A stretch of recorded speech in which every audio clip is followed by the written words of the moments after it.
paint the kids' faces 3 straight hours nonstop.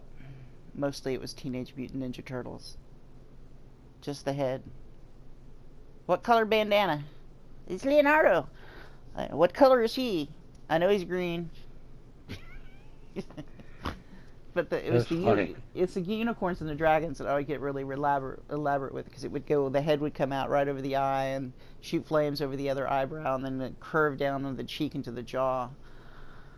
You know, those were the elaborate ones. I mean, most of these kids just wanted the Teenage Mutant Ninja Turtle head, and I would do this incredible art, and they would just go a couple of dabs, and just the difference between really spectacular stuff to one guy had his little, and these are like elementary school kids, right? They're little, and one kid, sat there totally still because his dad was holding his head, so he wouldn't move.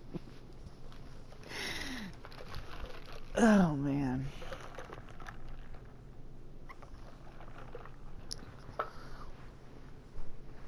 I refuse to do that again.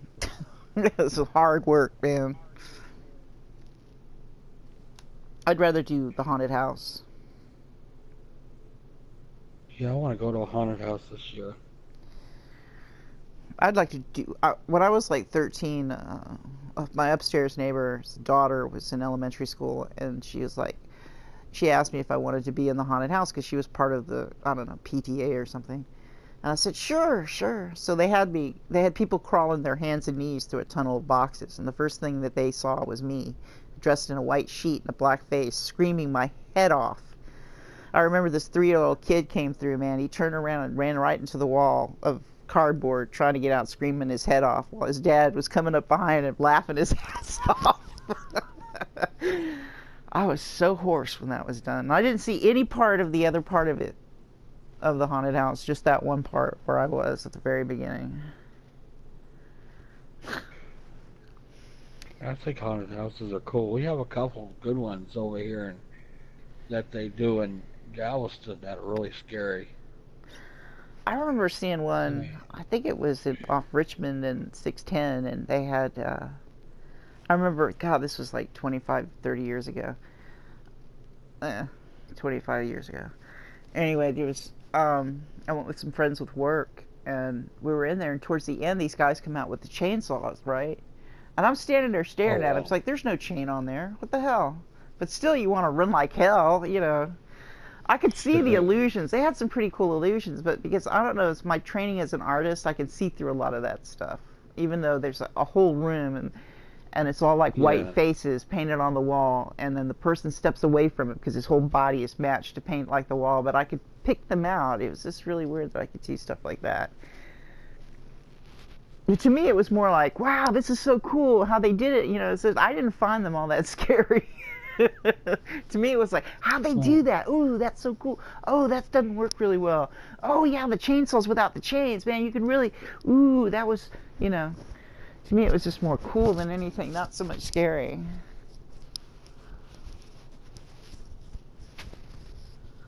I don't know what would be scary. There's a paranormal group that I watch that do live. They go around all over the world. Oh, the ghost hunter people? Yeah, those are good. Well, it's not ghost hunters. It's like an actual people. I can't. It's called live sci-fi. They do live events. Like they got. Let me look on YouTube. See their next. I used to watch this one that came out of England back in the early 2000s, maybe 2003, called Most Haunted. And it was a bunch of these British people going to these really, really old castles, and they had a couple of mediums on there and a paranormal psychologist, and the crew was all related to each other. So, the director was married to the presenter, and her cousin was one of the cameramen, that kind of thing. And they would go years. They would do this, right? And they would scare the crap out of themselves. And there would be no real proof of what was going on, even though the medium just made this real elaborate thing. But he would get information beforehand and just, on the sly, and just, pretend like he knew it all, and when he really wasn't a psychic medium. And but to me, it wasn't that so much, because I always take that with a grain of salt anyway. But it's just funny watching these guys have no learning curve. They go in and they just scare the pants off of themselves. Mm-hmm. It's like, oh, we're a bunch of adults. Let's go to a haunted house and just try to be paranormal investigators, and yet we all act like scared children and scream and God. First time I saw Ghostbusters, like, now these are professionals. Yeah. Ghost hunters. And then I was going to the Ghost Adventures, and those guys really had some pretty cool evidence, but then they kind of got weird and wacky. I don't know. I quit watching it. They make me more of a cult of personality than ghost hunting. Yeah, I know what you're talking about.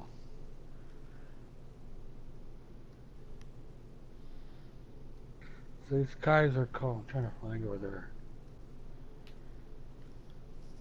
It's on YouTube. They're called. Hang on, I gotta find it. It's called Live Sci-Fi, and they actually do live, like they film for like all night long, and they're at this one house, and apparently this house is the people that used to live there had just left, most of the furniture behind, but took, took Yeah. most of their clothing and everything. So these people just like couldn't take the paranormal noises. Like you would see in an area where they have all their stuff set up. You see your computer, they got their computer, and they have cameras all over the house. Right. And you would see them take a break or something, and you would see them talking in the kitchen, because that's where they had their little command center, just set up. And they'll just be, you'd see them live, and they'd know there'd be a film, but they'd just be talking about something they heard or something. And all of a sudden, as they're talking, you would hear the stomp in the background. But you would know there's only like three of the people. There was a girl and two guys. Yeah. They'd all be in the same room, and there was no one else in the house. And they would just stop in mid-sentence. Yeah. And they'd say, "Did you hear that?" And I'd be thinking to myself, "I heard that." And they'd be like, they'd say, "Let's go investigate." So they'll just go, and they'll take their recorders, and they'll actually say it out loud. "We're going to record right now." So they'll walk around. Whoever they'll be looking up like the stairwell. There were like stairs to go upstairs. "We heard the noise over here. Who just made that noise? State your name." Yeah. See, that's what I like about Ghost Hunters. They do that on Ghost Hunters. They're very professional. Yeah, they do that it. too. But these guys are like live. This is like really happening. And then you would hear like they would like record for a little while, and then they would go and replay it back. You'd hear exactly what they said on the recorder, and they say, "Who made that noise?" And you'd hear this voice. It was like, "Hey." It was like, "Whoa, shit! Did you hear that? It just said me." And then they'd say, and then you'd hear it, and then you hear like, "Oh my God! Did you just hear that?" I mean, this is real live recording noises. Yeah. Good. And Very it was just, good. it just.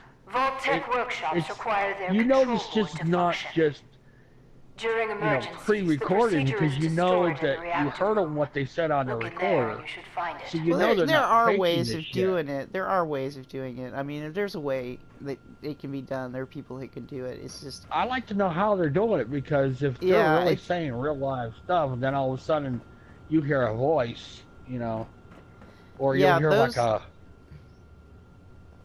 Yeah, that stuff is really creepy and scary. I remember watching the Ghost Hunters when they would do the live Halloween events that they did for a few years. They caught some pretty scary stuff at the Stanley Hotel, and they did one at the lighthouse that was really creepy. I watched Zach Reagan. I watched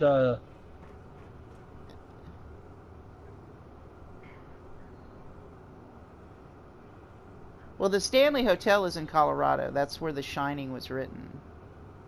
So what's...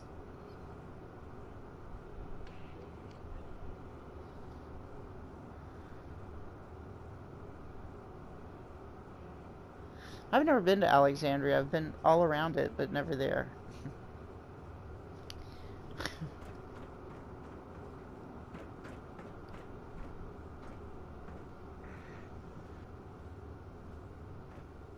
Brennan's?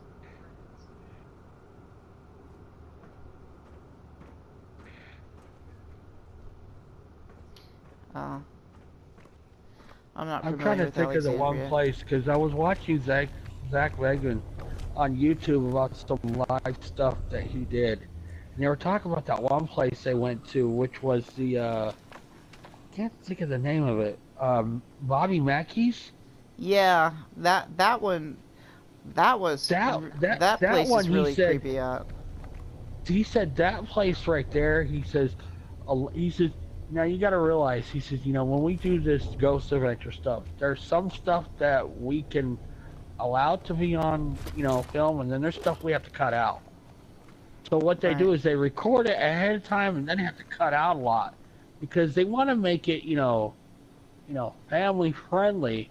But he says, you know, if you ever, yeah, I mean, they can allow some noises and some scares, but he says, he said that, what was his name? What was the one guy? Not the bearded guy. No, there's Zach, then there's Zach Wagon, Nick Roth, Nick Roth, and then the other guy. Yeah. And what's the other guy's name? But Nick Roth actually got possessed. Yeah, I saw that one. It wasn't there. It was at another place where he got possessed by something. Yeah, it was in a cellar. He's gotten possessed before. They had to cut it out. Well, this one, you could see the change go over because they were filming him. He was on one side of a table. It wasn't at Bobby Mackey's. It was like their first season, I think. And I remember Nick was just standing there. And his whole countenance changed. Yeah, I remember those. But Nick's whole face changed, his eyes and everything. It's just you could see it. You could tell something was wrong. Yeah, it was really creepy. You know, you just kind of think, see, a lot of people are they really try to good say they're fake. They're not. They're not fake. They've been doing this for years. I mean, I always thought they were fake, and all the stuff that they do. Now they do add a lot of commentary to it. That's just after they film it. They add some commentary because they want the audience to understand what happened. But the noises you hear and the voices, they're all actually there. It's the truth.